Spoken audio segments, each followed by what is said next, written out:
Greetings, everybody. We are here. It's going to be an awesome game. It is now the semifinals, and we're going to be here watching Roses, the orange Terran on the top left, going up against VTPokebunny, the green Terran on the right. This is going to be great to see. You'll notice the map is a three-player map. It is MLG iCCup Testbug. This is going to be very, very fun to see as Pokebunny is going to go ahead and try and defeat Roses, who has defeated Root Dedero in the last series that we did see.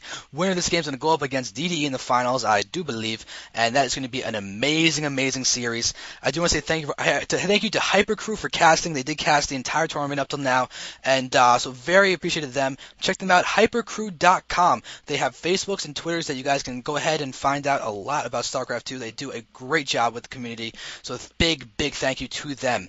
So now we're here, and also say thank you to Zeke, Z33K.com, because they hold tournaments and allow others to run tournaments. You can run your own tournament there if you want to, as community-run tournaments do exist. So now, guys, let's take a look at the map. I'm sure not everybody is familiar with iCCup Testbug, as it is a very interesting map, used in a lot of tournaments lately, especially MLG, the most notable one. We do have your main base over here. You have your natural expansion with a little small, like a choke that's fairly easy to defend. It's not massive, but it's not tiny, but it's still significant of note. You'll also note that there is a little bit of a road down here, and then you go directly into your third base. So it's a very expandable map to your first three. You can also have an option for your fourth one to be this base down here or down here, as this does have gold rocks, but you'll see that there's destructible rocks in front of the mineral line, preventing you from mining from the rocks, which is a very interesting note that not really is a completely unique to this a completely unique map effect to this map, as opposed to any other map that uses destructible rocks. So here we're going to have these guys do fairly similar build orders throughout the beginning of the game, as TVTs does generally have a similar build order as it is. Really see the deviations when it comes time to go down for the second gas, or if someone's going to go for a no gas expansion, which it does seem that Pokebunny is actually doing. Pokebunny does not throw down his gas guys, or he's instead throw down a command center. So a very early command center from Pokebunny. In fact, that is just a one barracks, no gas, fast expansion, and it does get scouted by Roses. Rose went by and saw his expansion. Pokebunny, if he wants to be tricky, could cancel that expansion and then just take out to a normal game. But guys, also look at these destructible rocks in front of this watchtower. There is a watchtower underneath all of these. So that is definitely something to note. You do have this empty watchtower in the middle that does not have anything blocking it. But here we have Pokebunny going to go ahead and scout and get blocked off by Marines. We do see that Rose is going to go for a factory after his barracks with a refinery getting produced. It looks like Roses might be going back to his Banshee play, as he does have very strong Banshee play that we did see against Root Dedero, though that was also a 4-port Banshee build. If you've never heard of a 4-port Banshee build, go ahead and watch game number 1 of Dedero versus Roses, because that was crazy.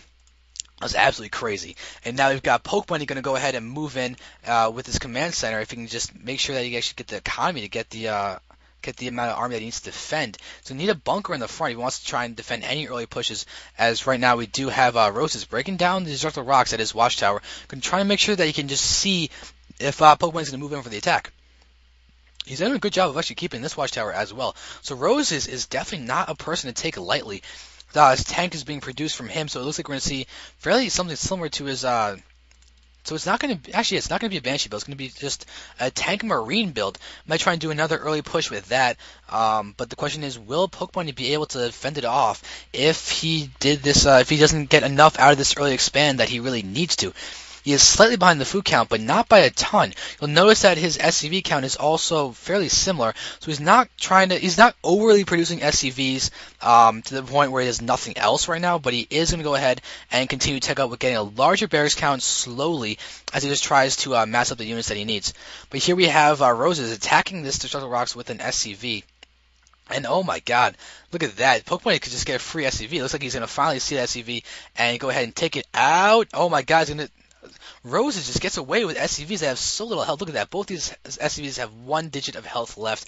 Then now both these guys do know the value of the watchtowers as they are taking them out, showing a good familiarity with the map. And now we have these SCVs just poking each other in the face. But that aside, Roses has all of his tanks, Marines being produced, while Pokebunny still has this double base. You can see the income is just very in favor of Pokebunny, as there have been no further SCVs being produced by Roses. He's just stuck at that slow count, and now the double SCV production, double muling, is really starting to pay off for Pokebunny. We can see in the spending tab that Pokebunny has actually mined almost as much resources as Roses has, and so the longer this goes on, Pokemon will just continue mining more than Roses, and have the capability to have much more than Roses.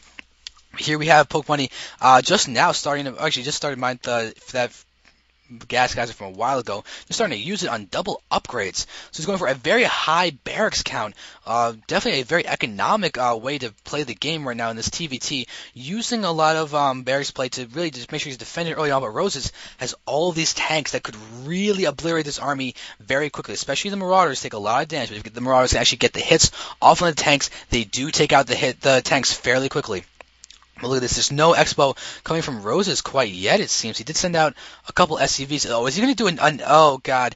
We're going to see another sort of all-inish push from him. We'll see if Pokemon can defend against this with his mainly Marine count. This is a very unconventional style of TVT from Pokemon. Early expanded to just Marines being produced. He does have these double upgrades coming, but there's a lot of army pushing out from Roses. He's trying to stay out of the vision of that watchtower.